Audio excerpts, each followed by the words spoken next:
저희가 다음 주제를 한번 봤으면 좋겠습니다. 경제 얘기인데 요즘 부동산 얘기만큼은 빼놓을 수가 없는데 관련된 얘기를 저희가 시민들에게도 들어봤습니다.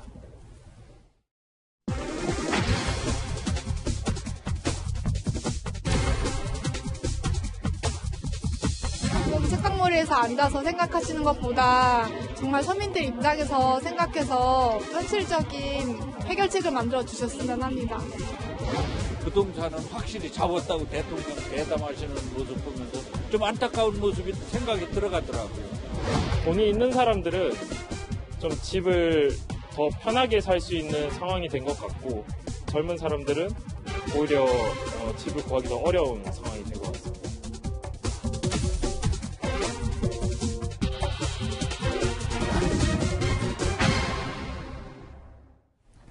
네, 이제 부동산 얘기, 요즘 이 얘기 빼놓지 않는 사람이 없기 때문에 이제 민주당의 중진이신 최재성 의원께 먼저 좀 질문을 드려보겠습니다. 이 부동산 사는 거 가지고 내가 성공했다 실패했다로 좌절하는 분들도 굉장히 많거든요. 국회의 역할, 정당의 역할, 이 시장 안정을 위해서 상실감을 좀 다스리기 위해서는 역할을 할 수 있는 겁니까? 아니면 정부에 좀 맡겨놔야 되는 건가요? 말씀드렸다시피 국회에서 각 정당이 하나의 정책을 놓고 특히 네. 이제 부동산 정책처럼 굉장히 중요하고 네. 영향이 큰 사안을 놓고 국회에서 무엇을 한다는 것은 사실은 쉽지는 않을 것 같습니다. 네. 그래서 여전히 이거는 정부의 주된 정책이 아닌가 싶습니다. 네. 제가 좀 먼저 이거 좀 말씀을 네. 드릴까요? 지금 18번째 부동산 대책을 세웠잖아요. 우리가 어떤 수술을 하려면 진단을 정확히 해야 되잖아요. 이 간이 탈났는데 이 심장에 손을 대면 안 되거든요. 근데 실제로 지금 여당이 18번째 이번에 그 대책 내놓은 결과는 실패를 예정하고 있는 겁니다. 이미 실패가 드러나고 있고요. 근데 이게 왜 그러냐? 사실 돈은 많이 풀려 있는데 공급은 억제하면서 소위 모든 부동산값 오르는 것을 다세대를 소유하고 있는 사람들, 소위 말해서 투기가 원인이라고 생각을 해서 그 사람들 잡으면 부동산 값이 잡힐 거라고 온갖 세금 폭탄, 별의별 규제책을 다 세웠지만은 사실 본질이 그게 있는 게 아니거든요. 돈은 풀려 있는데 공급은 안 돼 있는 거. 이 문제를 해결하지 않으면서 이 세금 문제로 이거를 진보 싸게 하겠다. 이것은 사실은 이번 대책이 가장 심각한 거는 위헌적 소지도 있는 것이 실제로 15억 이상 대출 하나도 안 해줬다. 이것은 은행에 대한 이 헌법 37조 2항에 우리 사유재산권에 대한 그 제한을 하지 못하도록 하는 조항이 있잖아요. 그러면 은행을 자유롭게 이용하는 그 권한도 제약을 한 것이고요. 그리고 실제로 그 기준이 되는 게 법적인 근거가 없잖아요.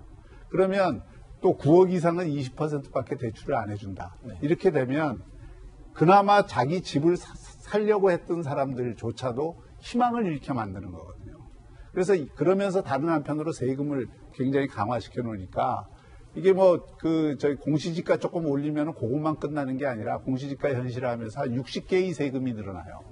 그러니까 이런 것은 가진 자 또는 부동산 투기꾼들만 예를 들어서 벌을 주는 게 아니라 중산층 전체에 그 문제가 되고 내 집을 갖고 어떤 대출을 하려고 하는 자신의 고유한 재산권의 행사 이것까지 제어를 하는 것이기 때문에 이것은 상당히 굉장히 심각한 문제거든요. 그리고 또 정책으로도 성공하기가 대단히 어렵다 이렇게 생각합니다. 제가 이 얘기를 꺼낸 이유는 이제 정부가 주도하는 이제 부동산 정책이긴 한데 국민들의 입장에서는 이게 행정부인지 입법부인지 별 구분이 잘 안 되잖아요. 누군가 이거를 잘 이끌어줬으면 하겠다는 것이기 때문에 민심과 정책 사이의 괴리가 생길 때 과연 국회와 정치권이 무엇을 할 수 있는 거냐 그런 것이 차원에서 질문을 좀 드린 겁니다.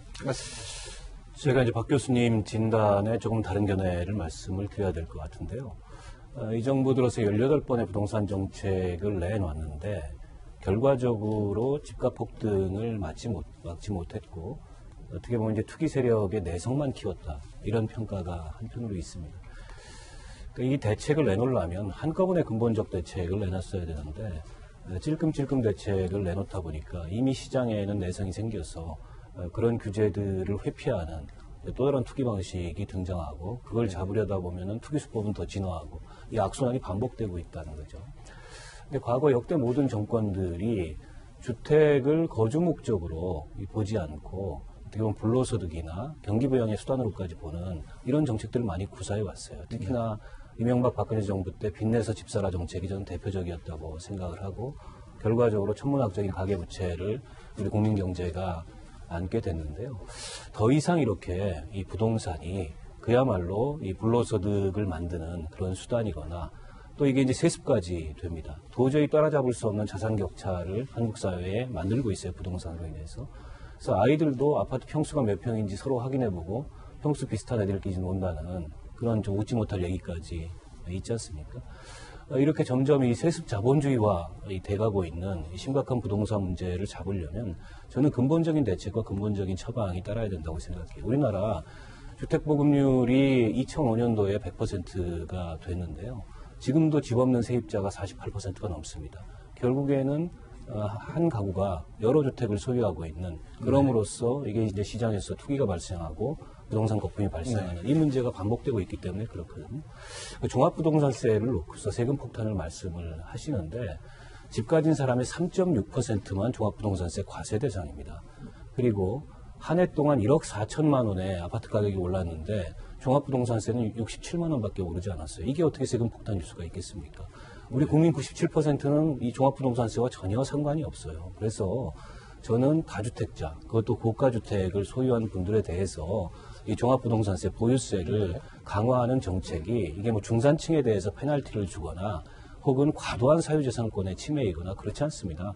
미국 같은 나라들은 이게 꼭 고가주택이 아니더라도 1%, 실효세율 1%의 보유세를 부과하고 그걸 내는 것을 자연스럽게 받아들이고 자연스럽게 그런 정책이 정착되고 있어요.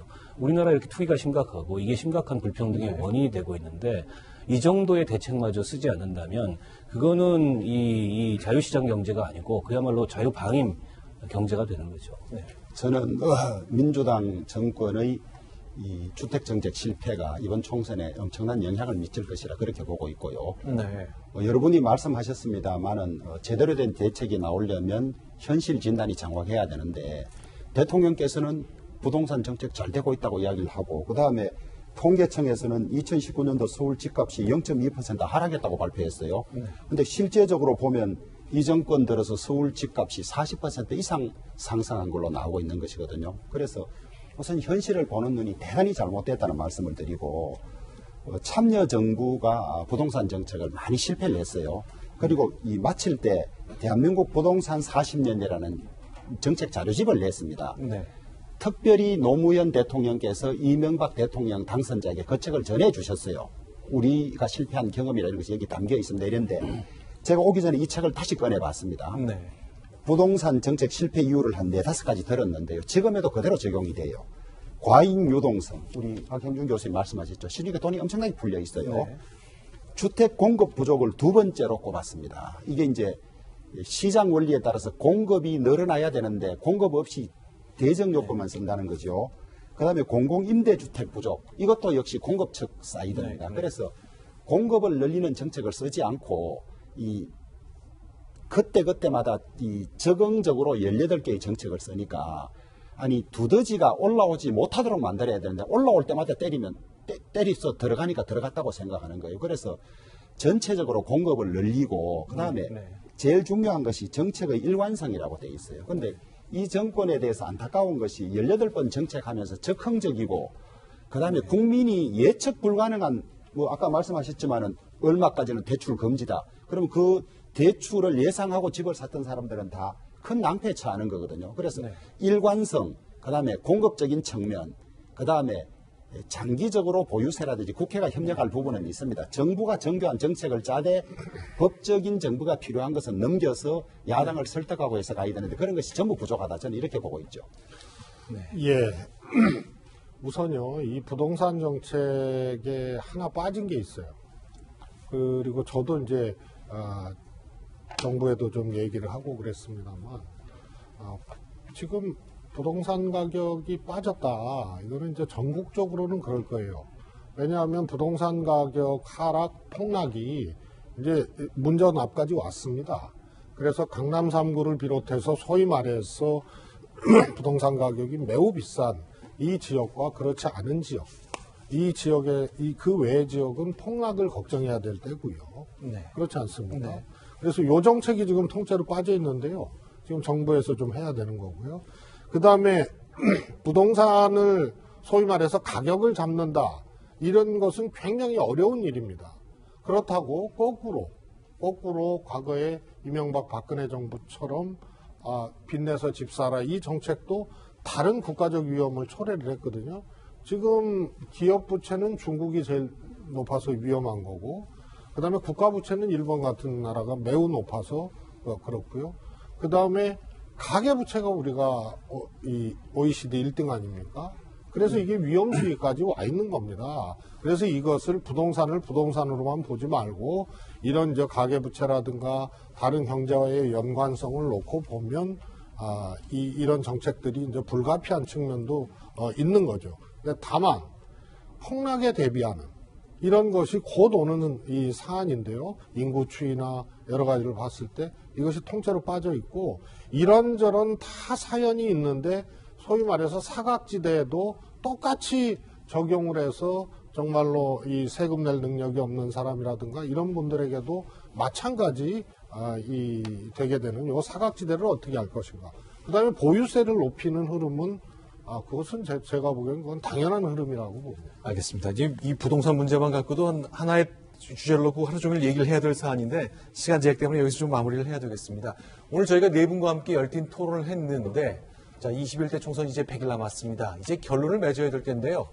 자, 잠시 후에 돌아와서 과연 누구를 뽑아야 할지, 과연 우리는 어떤 기준으로 이 총선을 봐야 할지 그 기준을 들어보겠습니다. 잠시 후에 돌아오겠습니다.